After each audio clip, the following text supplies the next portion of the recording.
So, hindi siya nagsuswing, hindi siya naglalaro. Ayan, oh. Ayan, oh. Hindi siya naglalaro. Ayun. Oh, kita nyo guys, gumagalaw na siya. So, yun lang may problema. Magandang hapon sa inyo lahat mga kanglers. Ayan. At ito nga, meron tayong i-repair na fishing reel.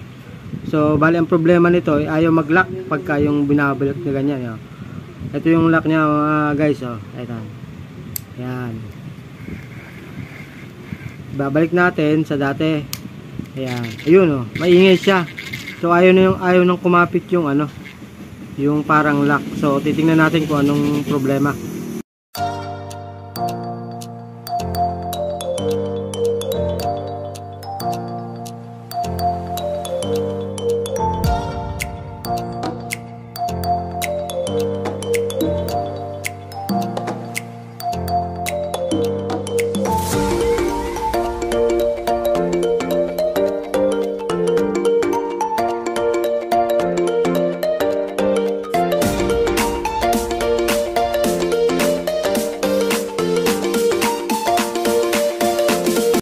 So yun guys, mukhang nakikita ko na yung problema kung bakit ayaw kumagat yung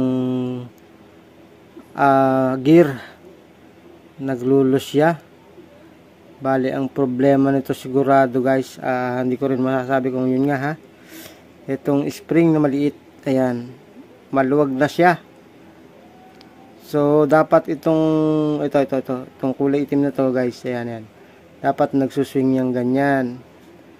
So mukhang maluwag na yung spring, hindi naman siya putol. So ang gagawin natin is i-bend natin ng konti para itong kulay itim na to, ito yung bumabangga sa gear yan, para maglaro siya. Kung mapapansin nyo guys, hindi siya nagsuswing, hindi siya naglalaro. Ayan, ayan, hindi siya naglalaro. So ito yung tinatamaan ng ng kulay itim na plastic. Ayan, yung gear na yan. So diyan siya babangga. So sa tingin ko yun ang problema. Ito guys, yung yung spring. Ayan. Yan. Ito lang yung spring niya, maluwag nga siya. Siguro ito kulang lang sa higpit at bebend natin ng konti. Ayan, kukunin natin to. So malamang sa malamang dito may problema. So ang gagawin natin dito is paliliitin lang natin. Ipe-press natin siya ng plies. Ayan, tapos ibebend natin ng konti ito. So kita niyo, mapapansin niyo guys, tuwid, ibebend natin siya ng konti. Ayan.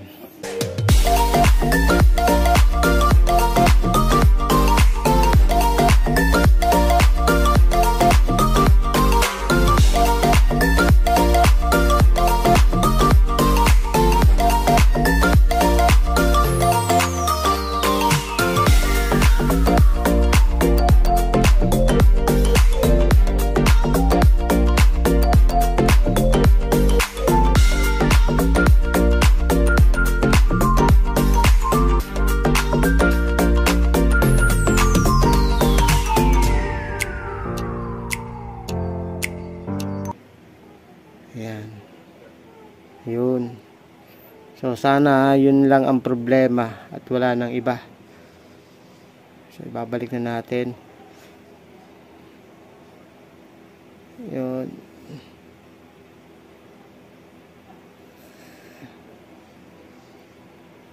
Yun. So doon natin nilagay sa may parang kanal. So subukan natin guys kung magsuswing na to, kung gagalaw na. Ayun. Oh, kita nyo guys, gumagalaw na siya. So yun lang may problema. Parang kumbaga lumambot na yung spring niya. Sa tagal na siguro itong ginagamit ng may-ari. Ayan guys, oh, nagsuswing na siya. Gumagalaw na yung kulay itim na plastic. So yun yung nagko-control dito sa sa gear. Ayan dito. So subukan natin guys ha. Salpak natin.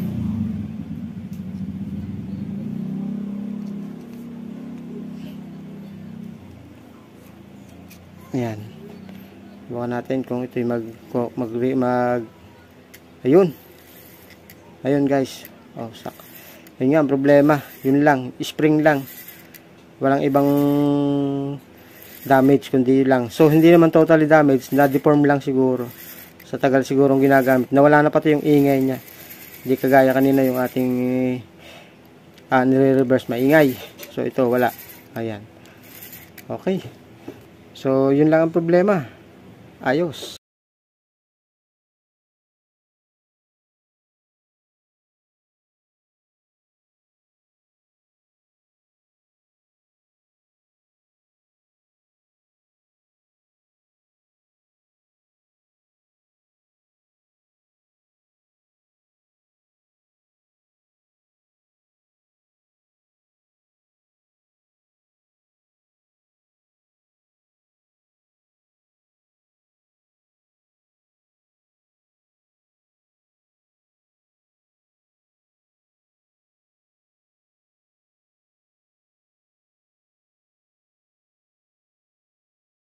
Ayun.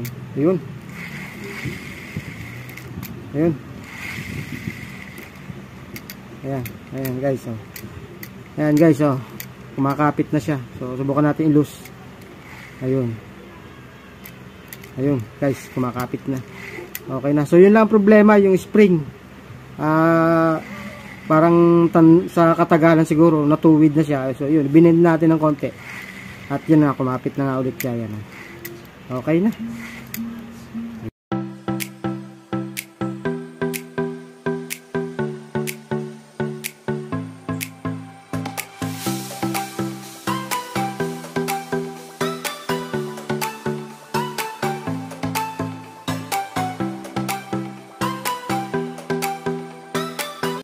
Okay. Testing. Ayun. Makapit na guys, oh. Oh, kapit na. Hindi kagaya kanina na naglulus siya. Pero ilulus natin. Ayan. Ayan, oh. Tapos babalik natin. Ayun. Ayaw talaga. At kumapit na nga yung ano. Naglalaro na yung spring niya sa loob. Kaya, ayun. Bumalik na sa dati. Okay. So hanggang sa muli guys. Baka makapamili tayo ng Sunday or Sabado. Ayan. Salamat. Bye bye.